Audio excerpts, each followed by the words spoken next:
Good morning students. I am Pooja Bhagwatkar, science teacher. So students, कल हम लोगों ने वनस्पतियों के जड़ों के बारे में पढ़ा था। आज हमें पढ़ना है वनस्पतियों का दूसरा अंग, वो है तना। देखो, वनस्पतियों के तनों की वृद्धि बीज के अंकुर से ज़मीन के ऊपर होती है। हम लोगों ने कल देखा था कि जो बीज हम लोगों ने डाला था इस तरीके से दिख रहा था। तो इसमें हमने देखा कि जो नीचे मूलांकुर रहता है इससे जड़ की उत्पत्ति होती है, जबकि ये प्रांकुर होता है इससे तना बनता है। तो तने की वृद्धि बीज के अंकुर से ज़मीन के ऊपर होती है। तना हमेशा मिट्टी के ऊपर रहेगा। जैसे जैसे अंकुर बढ़ता है तने की लंबाई बढ़ती है। तने पर गांठें होती है। यहाँ दिख रही है आपको गांठें, ये है, ये है, ये है नीचे, ये सब गांठें हैं। ये तने पर गांठें होती है। गांठ से पत्ते निकलते हैं। यहाँ पे देखो, यहाँ पर एक गांठ है और यहाँ से क्या हुआ है, एक नया पत्ता तैयार हो रहा है। दो गांठों के बीच वाले भाग को पर्व कहते हैं। यहाँ पर एक गांठ है, यहाँ नीचे एक गांठ है। ये जो दोनों के बीच का भाग है इसे हम पर्व कहेंगे। तने के शीर्ष भाग में मुकुल होता है। ये दिख रहा है आपको मुकुल इधर ऊपर, जो सबसे ऊपर है, और ये बढ़ने वाला सिरा है, ये हमेशा बढ़ेगा ऊपर। कोई टहनी लेकर आकृति में दर्शाए अनुसार अलग अलग अंग ढूंढो। अब हमें देखना है, तने के बारे में हमने बात करी। इसमें मुकुल होता है सबसे ऊपर, गांठें होती हैं तने को, दो गांठों के बीच के डिस्टेंस जो होता है उसे कहते हैं पर्व, और ये जो गांठ होती है वहीं से क्या बनती है, पत्तियां बनती हैं। ये हो गया तनों के बारे में। अब हमें पढ़ना है पत्तियों के बारे में। देखो, पत्ती तीसरा, वनस्पति का तीसरा अंग। तने की गांठों से पत्तियां निकलती है। यहाँ ऊपर हमने देखा था कि जो गांठ होती है वहाँ से पत्तियां निकलती हैं। सामान्य तौर पर वे पतली, फैली हुई और हरी होती है। पतली होती है, फैली हुई होती है और हरे कलर की होती है। पत्ते के फैले हुए भाग को पर्णपत्र कहते हैं। ये जो फैला हुआ पूरा भाग है प्लेन, इसे हम कहेंगे पर्णपत्र। पर्णपत्र के कोर को पर्णकोर, मतलब जो सबसे, ये जो साइड की जो लाइन है इसे कहते हैं पर्णकोर। पर्णकोर सामान्यतः अखंड, खंडित या दांतेदार होती है। अब ये क्या होता है, देखो यहाँ नीचे दिख रहा है आपको, ये अखंड है, ये भी अखंड है, ये भी अखंड है। देखो बिल्कुल एक लाइन में गई हुई, इसे कहते हैं अखंड।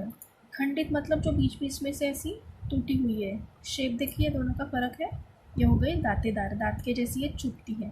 और तीसरी है खंडित। यहाँ देखो ये कितना ज़्यादा डीप है बीच बीच में, ये हो गई खंडित। ये जो किसके बारे में बात कर रहे हैं हम लोग, पर्णकोर के बारे में।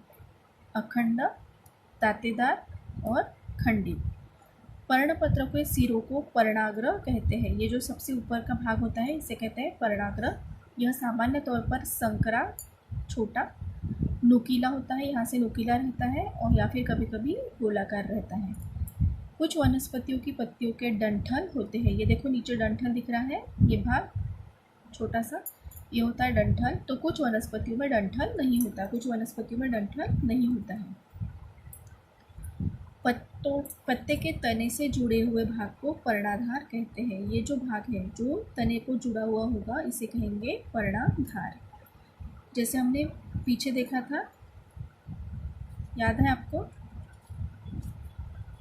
जड़ों के बारे में जब हमने बात की, आगे हम बात करेंगे फूल के बारे में, उसमें भी आपको समझ में आएगा। पर्णाधार मतलब जो फूल पत्तियों को आधार दे रहा है, पर्णा को आधार दे रहा है, और एक रहता है पुष्पाधार, जो पुष्प को आधार दे रहा है। इन कुछ पत्तियों के पर्णाधार के पास छोटे छोटे पत्तियों जैसे भाग होते हैं। ये देख रही है छोटी छोटी पत्तियों के जैसे भाग, इसे कहते हैं उपपर्ण। क्या सभी वनस्पतियों में उपपर्ण पाए जाते हैं? नहीं, कुछ वनस्पतियों में उपपर्ण नहीं होते हैं। कुछ वनस्पतियों के पत्तों में एक ही मध्य शिरा होती है। ऐसी पत्तियों को सरल पत्ती कहते हैं। कुछ पत्तियों के मध्य शिरा के दोनों ओर पर्णपत्र अनेक छोटी छोटी पर्णिकाओं में विभाजित हो जाती है। ऐसी पत्तियों को संयुक्त पत्तियां कहते हैं। इस प्रकार पत्तियां दो प्रकार की होती है, संयुक्त और दूसरी सरल। ठीक है, अब आगे देखिए, गुलाब, नीम, हरा धनिया और गुड़हल जैसी वनस्पतियों की छोटी शाखा लेकर उनका निरीक्षण करो। तने पर पत्तियों की रचना के अनुसार प्रमुख रूप से एकांतरित, आवर्ती, सम्मुख, वृत्ताकार जैसे विन्यास दिखाई पड़ते हैं। आकार अनुसार पर्णपत्रों के गोलाकार, हस्ताकार, तरफदार अंडाकार जैसे प्रकार पाए जाते हैं। अब यहाँ पर देखो एकांतरित, यहाँ कैसे दिख रही है पत्तियाँ? एकांतरित, एक इधर लगी हुई है, उसके ट्रायंगल ये इधर बैक अपोजिट साइड में एक पत्ती लगी है, फिर उसके अपोजिट साइड में एक पत्ती लगी है, इसे बोलेंगे एकांतरित। आवर्ती मतलब दोनों तरफ से एक एक पत्ती लगी हुई है। देखो यहाँ पे नीचे 2 पत्ती दोनों तरफ से लगी हुई है, फिर उसके ऊपर अपोजिट साइड में दोनों पत्तियाँ, फिर एक ही इसमें दोनों पत्तियाँ लगी हुई है, फिर ऊपर यहाँ पर फिर से 2 पत्तियाँ दिख रही है।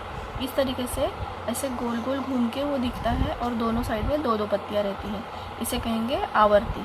सम्मुख मतलब यहाँ पर भी है उसी वही जो पर्णाधार होता है उसी पर्णाधार से दूसरी तरफ भी लगता है। ये हो गया सम्मुख, एक दूसरों के बिल्कुल आमने सामने दिखती है 2 पत्तियाँ। यहाँ पर कैसा था, यहाँ नीचे एक लगी हुई है तो थोड़े ऊपर के डिस्टेंस पे दूसरी तरफ दूसरी लगी हुई है, फिर उसके ऊपर इधर के साइड पे दूसरी लगी हुई है, फिर इधर के साइड में चौथी लगी हुई है और उसके ऊपर इधर के साइड में ऊपर वाली पत्ती लगी हुई है। लेकिन यहाँ पे कैसे है, दोनों पर्णाधार से दोनों साइड में लगी हुई है पत्तियाँ, इसलिए इसे कहते हैं सम्मुख, एक दूसरे के आमने सामने। अब वृत्ताकार देखिए कैसे गोल गोल दिख रही है। देखो यहाँ पे पत्तियाँ, यहाँ पर 3 पत्तियाँ दिख रही है, उसके ठीक ऊपर फिर दूसरे साइड में 3 पत्तियाँ हैं, फिर इधर देखिए फिर से 3 पत्तियाँ दिख रही हैं, इसे कहेंगे वृत्ताकार। वृत्ताकार मतलब गोलाकार। ठीक है, ये 4 प्रकार से पत्तियाँ लगती हैं। अब पीपल का और मकई का एक एक पत्ता लो, दोनों के पर्णपत्रों का सूक्ष्मता से अवलोकन करो। पीपल के पर्णपत्र के बीचों बीच एक मोटी शिरा होती है। इस शिरा के कारण पर्णपत्र 2 भागों में बांटा हुआ दिखता है। इस मुख्य शिरा से उपशिराएं निकलकर शिराओं का जाल बन जाता है। यहाँ पे देख सकते हो आप, ये जो शिराएं कहा था हमने, यहाँ पर देखा था हमने ये वाले पत्तियों में शिरा, वैसे ही ये जो मुख्य शिरा है और उसके बाजू में ये और शिरा निकली हुई है और उसको और उपशिराएं लगी हुई है ना। मकई के पर्णपत्र की सभी शिराएं पर्णपत्र के तने से जुड़े हुए भाग से निकलकर सिरे तक एक दूसरे से समांतर होती हैं। पीपल का पर्णपत्र जालीदार शिरा विन्यास दर्शाता है तो मकई का पर्णपत्र समांतर शिरा विन्यास दर्शाता है। ये जो हमने देखा था ऊपर पीपल का पत्ता, इसमें हम लोगों ने क्या देखा था, बहुत ऐसे जाली जाली।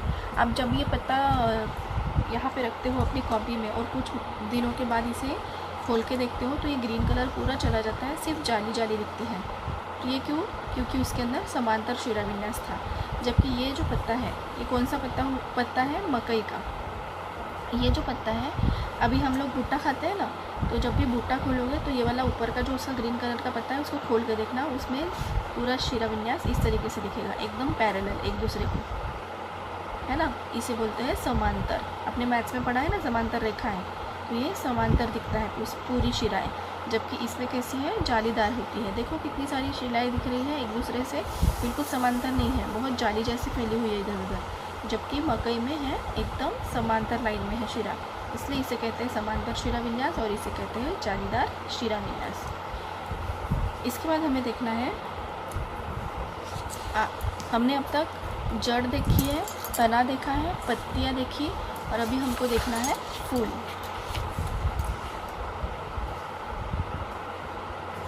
अब गुड़हल का फूल पूर्ण रूप से खिला हुआ लो और उसका निरीक्षण करो। यह है गुड़हल का फूल, जिसे हम बोलते हैं जासवंत। इस तरीके का एक फूल आपको लेना है और उसका क्या करना है, निरीक्षण करना है। फूल का छोटा या लंबा डंठल होता है। यह है डंठल ग्रीन कलर का, यह तो छोटा हो सकता है या बड़ा हो सकता है। डंठल का दूसरा सिरा तने से जुड़ा होता है। ये जो डंठल है, इधर फूल लगा है और इसके दूसरे साइड में क्या होता है, तना होता है। डंठल के ऊपर का भाग जहाँ फूल लगता है सामान्य रूप से चौड़ा और फूला हुआ होता है। ये जो डंठल है, इसका ये जो ऊपर का भाग है जहाँ पर फूल लगता है वो कैसा रहता है, चौड़ा रहता है। जबकि ये नीचे तने के पास जब जाता है तो ये कैसा रहता है, पर थोड़ा पतला रहता है। इसे पुष्पाधार कहते हैं। ये क्या है, पुष्पाधार। इसके पहले हमने उधर देखा था जिसे हमने क्या देखा था, पर्णाधार, जो पर्ण को आधार दे रहा है, जो पत्तियों को आधार दे रहा है। ये क्या है, पुष्पाधार मतलब जो पुष्प को आधार देने वाला है। फूल की पंखुड़ियाँ और अन्य भाग इस पुष्पाधार पर स्थित होते हैं। ये जो सारी पंखुड़ियाँ होती हैं ये इसी पुष्पाधार पर क्या होती है, स्थित होती है। अब हमें देखना है निदल पुंज किसे कहते हैं। कली की अवस्था में पंखुड़ियाँ हरे रंग के पत्ते जैसे अंग से ढकी होती है। फूल का हरे रंग का यह मंडल निदल पुंज कहलाता है। निदल पुंज यहाँ पे देखो ये है, जो ग्रीन कलर के ऐसे छोटी छोटी पत्तियाँ दिख रही है, जो सबसे नीचे का पार्ट होता है फूल का, उसे कहते हैं निदल पुंज। अब हमें देखना है दल पुंज। दल पुंज पंखुड़ियों का बना होता है। ये है दल पुंज। ये अलग अलग फूलों के दलपुंज जैसे गुलाब, मोगरा, गुलदाउदी, गुड़हल, तगर, कनेर, इन फूलों के दलपुंजों के आकार, गंध और रंग का निरीक्षण करो। ये जो नीचे दिया हुआ है, आपकी आकृति में यहाँ करेक्शन करना पड़ेगा। ये है निदल पुंज ग्रीन कलर का, हरे कलर का, और ये जो पिंक कलर का है ये है दलपुंज। तो ये दलपुंज जो है, ये निदल पुंज तो हमेशा हरा ही रहेगा सभी फूलों में, लेकिन जो निदल पुंज होता है वो हमेशा अलग अलग कलर का रहेगा। आपने देखे होंगे कलर, पीला कलर रहता है, लाल कलर रहता है, या फिर नीला कलर भी रहता है फूलों का। तो ये दलपुंज का कलर अलग अलग हो सकता है। निदल पुंज हमेशा हरा कलर का ही रहेगा। अब इसके अंदर देखना है पुमंग। ये जो पार्ट दिख रहा है आपको, ये वाला, ये है पुमंग। देखो यह फूल का पुल्लिंगी भाग है। यह पुंकेसर का बना होता है। इसके परागकोश तथा पुतंतु ऐसे दो भाग होते हैं। ये देखो यहाँ दिख रहा है, परागकोश दिख रहे हैं आपको, ये येलो कलर के। यहाँ पर देखिए ऊपर भी दिख रहा है, ये जो येलो कलर का दिख रहा है छोटा छोटे दाने जैसा, ये है परागकोश। और ये जो डंडी होती है परागकोश की, इसे कहते हैं पुतंतु। पुतंतु मतलब जो इस परागकोश को ऊपर तक लेके आई है वो है पुतंतु। उसके बाद देखेंगे जायांग। यह फूल का स्त्रीलिंगी भाग होता है। यह स्त्री केसराग्र, वर्तिका और बीजांडकोश का बना होता है। ये देखो यहाँ, ये है वर्तिकाग्र, जो सबसे ऊपर का पार्ट है रेड कलर का, ये है वर्तिकाग्र। उसके बाद वर्तिका यानी कि ये वाली जो डंडी होती है उसे कहते हैं वर्तिका, और जो सबसे नीचे का भाग है वो है बीजांडकोश यानी कि अंडाशय। इनसे ये बना होता है। एक नई ब्लेड लो, फूल को वर्तिकाग्र से डंठल तक लंबवत काटो। फूल के दो भागों की रचना तुम्हें समान दिखाई देगी। परागकोश पर जाने पर फूटता है, परागकोश पक जाने पर फूटता है और परागकण बाहर आते हैं। ये जो परागकोश है ये फूटता है और इसके अंदर से परागकण बाहर आते हैं। परागकण वर्तिकाग्र पर गिरते हैं। ये जो वर्तिकाग्र दिखाई है इनके ऊपर ये परागकण गिरते हैं। वर्तिकाग्र पर परागकणों के गिरने की क्रिया को परागण कहते हैं। ये जो परागकोश है, यहाँ समझेगा आपको, देखो परागकोश जो दिख रहा है येलो कलर का, ये जब फूटता है तो इसके अंदर से परागकण निकलते हैं और ये परागकण इसी फूल का जो हमने क्या देखा था, वर्तिकाग्र देखा था, इसके ऊपर जाके बैठते हैं। ये जो प्रक्रिया होती है इसे कहते हैं परागण। क्या कहते हैं? परागण। इस परागण के कारण बीजांड का निषेचन होकर उसका रूपांतरण बीज में तथा बीज कोश का रूपांतरण फल में होता है। ये होता है अंडाशय। यहाँ तक वो ऐसी बढ़ते बढ़ते आती है और फिर यहाँ पर उसका क्या होता है, निषेचन होता है, मतलब फलन होता है, और फिर ये वाला जो पार्ट है वो फल में या बीज में रूपांतरित हो जाता है। इसके बाद हमें देखना है सबसे आखिरी भाग वनस्पतियों का, वो है फल। हमें बहुत पसंद है ना। दैनिक जीवन में हम अलग अलग प्रकार के फलों का उपयोग करते हैं। हर फल की अपनी विशेषता होती है। फल के आकार, रंग, स्वाद आदि में विविधता पाई जाती है। आम में एक ही गुठली होती है तो कटहल में अनेक गरे और हर एक गरे में एक बीज होता है। बहुत सारे फल हम देखते हैं जो अलग अलग होते हैं, उनका रंग, कलर, स्वाद सब अलग अलग होता है। किसी में एक गुठली रहती है, किसी में एक से ज़्यादा गुठली रहती है। बेर, आम, चीकू, सेब आदि फलों का निरीक्षण करो। क्या दिखता है?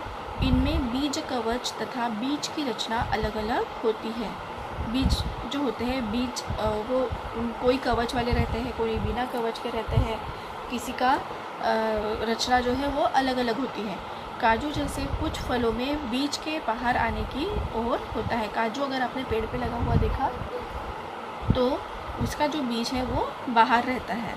मूंगफली, मटर, गेहूँ, ज्वार इन बीजों को 3 से 4 घंटे पानी में भिगो कर रखो।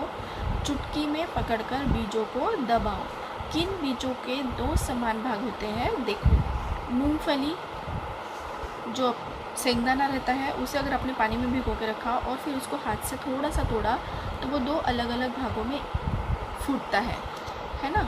लेकिन मटर, ये जो मटर दिखाया है इसे आप भिगा के रखो, इसे 2 आप अलग अलग भागों में काटने की कोशिश करो, देखो क्या होता है। गेहूँ है, गेहूँ को आप भिगो के रखो और फिर उसे हाथ से दबा के देखो क्या वो अलग अलग कटता है, 2 भागों में, समान भागों में कटता है। जो ज्वार होती है ये आप 2 अलग अलग समान भागों में कटती है या नहीं, वो देखो। ये सब आप करके देखोगे।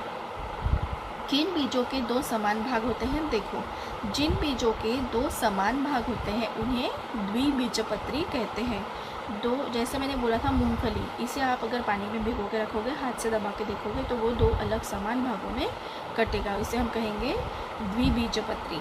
तथा जिन बीजों के 2 समान भाग नहीं हो पाते हैं उन्हें एकबीजपत्री कहते हैं। जैसे कि ज्वार है, आप उसे पानी में भिगो के रखने के बाद भी उसे जब आप हाथ से तोड़ोगे तो वो 2 समान भागों में नहीं कटेगा, इसे हम कहेंगे एकबीजपत्री। तो हमने जड़, तना, फिर पत्तियाँ, फूल और फल, ऐसे हम लोगों ने 5 वनस्पतियों के अंग और उनके कार्य यहाँ इस लेसन में देखे हैं। इसलिए अब ये लेसन ख़त्म होता है, इसके बाद आपको इसके प्रश्न लिखने हैं।